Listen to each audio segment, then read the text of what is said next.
And welcome back. Now, the South African Communist Party, or the SACP, says it's disappointed that South African Airways was placed on business rescue, saying it would have preferred a state-led turnaround process. Now, the SACP has called for a thorough investigation into all procurement contracts, including airline leasing and fuel contracts, as well as into all major appointments to establish the role that they played in plunging SAA into the current crisis.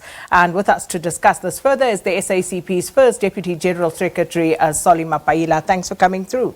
Thank you very much, Sakina, and good morning to the viewers as well. Mr. Mapaila, this, of course, is a very important matter, and many people have been talking about what exactly needs to be done. Everybody agrees it cannot be business as usual. Something needs to be done. But what does the SACP mean by a state-led solution to some of the problems we see at SOEs? Like at SAA now, we have a business rescue practitioner, of course, through an intervention of the board, but that was a little bit too late. And I think the problem affecting all state-owned entities, that's what we are focusing on, that the turnaround should be led by the state in order to protect public interest economy, not the interest of business people. Because in the main, what we have seen is that the business people have been using state-owned entities as a platform to enrich themselves and not to service the public. In fact, from our point of view, state-owned entities are developmental institutions of the country. Take, for instance, the development of aviation at this day and age. You will require an institution like the SAA and DINEL to play a leading role. But if you are collapsing them at this rate, they will not be able to play that particular role. In fact, the world is going the aviation route. We are destroying our own entities. We think that we could go and partner with any other entity all over the world to rebuild our aviation. It's not going to happen. But at the same time, we don't have our own aeroplanes. We have leased aeroplanes, including two recently leased aeroplanes from Mauritius, which Mauritius government, for instance, could no longer afford to carry on. They just passed them on to us. These are things that are not been talked about. These are things that have actually led to the plunge, according to us, of SAA. And we think that this could have been avoided, but it's because of a neoliberal posturing of people who are just interested on only making money for business and doesn't care about the health of institutions and the broad strategic framework of what those institutions should do to a country's economy, like in this case, the aviation sector. Let's break that down in layman's terms. First, you say these entities are being collapsed, and you say there's this neoliberal posturing. So what exactly do you mean by that? What it means is that it's private seeking interest as opposed to public seeking interest. That's the neoliberal framework. That's a capitalist model, purely orthodox capitalist model of profit maximization, and when not for the interest of the public, but for the interest of the role players. For instance, we can look at the composition of the board of SAA, even the executive management. The people there have absolutely no interest on the South African people's interest. They have just their own interest.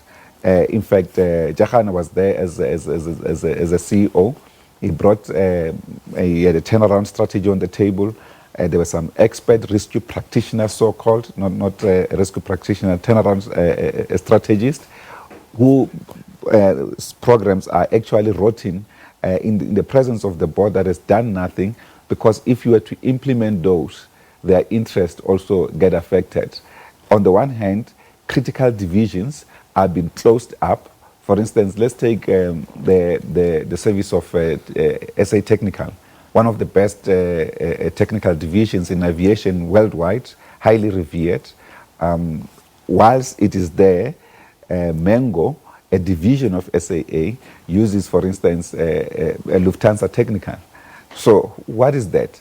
At a later stage, you find that Lufthansa Technical will start charging Mango less prices, and there will be no need for SAA also to continue with SAA Technical. When they drop SAA Technical, Lufthansa is already here servicing one of its divisions. It will just take over. Its prices will soon increase double perhaps even the price, because that will be the only technical force available.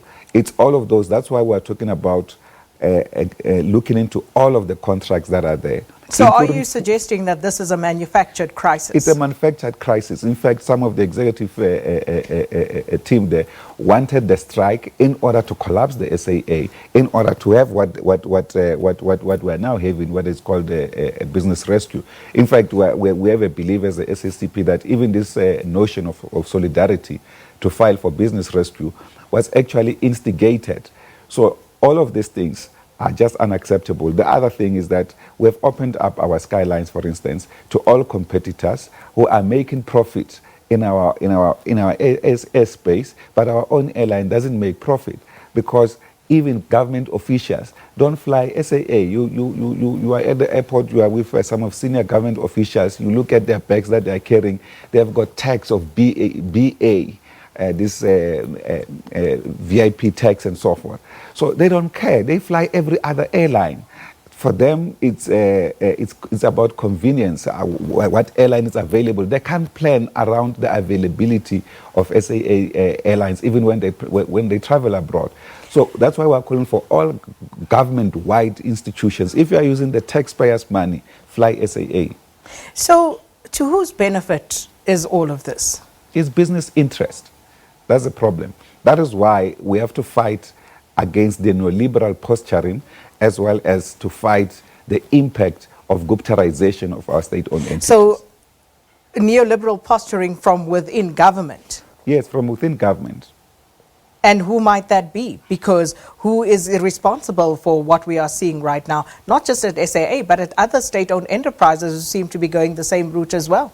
You see, for instance, look at before the business rescue model, a week or so before, the Minister of Finance said, sell SAA. He's not interested in saving this institution. He doesn't care. Who do you sell it to? You will go and choose some airline from Europe and so forth, or from the Middle East, because they've got enough cash to think that they can turn around things.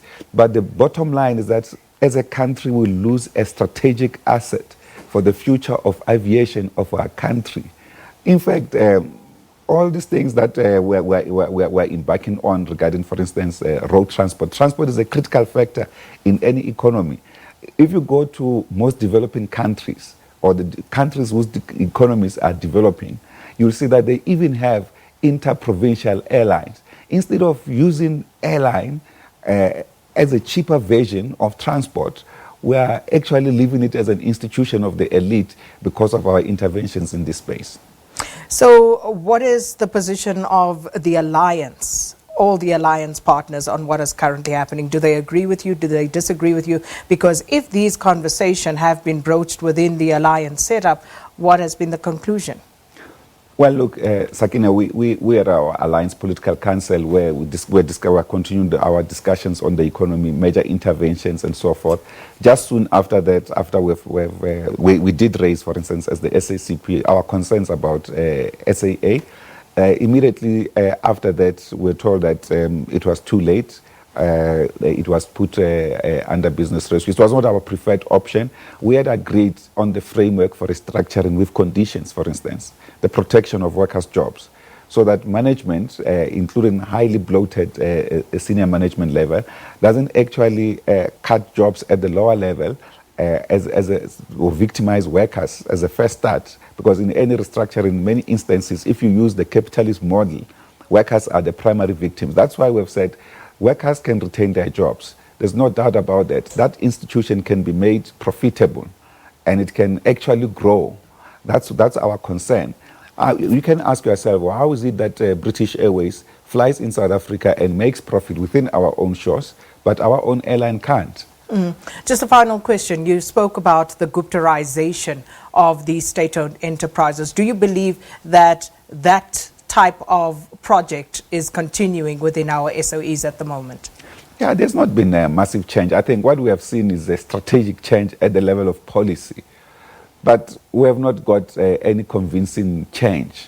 And that's the thing that worries us. We have made proper interventions regarding change of boards and so forth, but the boards that comes, same problem. We still have a crisis with regard to ESCOM, for instance. We are on load shedding program and so forth. Why is it continuing?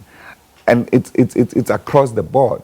So we need a government that must wake up and appreciate that we can't accept wrong things and think that we'll just get some explanation. The time for that is absolutely over. We're not interested in that. We want people to actually provide appropriate and better service for the country that we so deserve. Well, we're going to have to leave it there. Thank you so much. The SACP's first Deputy General Secretary, Solly Mapaila, giving us the SACP's view on the developments at SAA at this point. And that brings us up to news time with Leanne.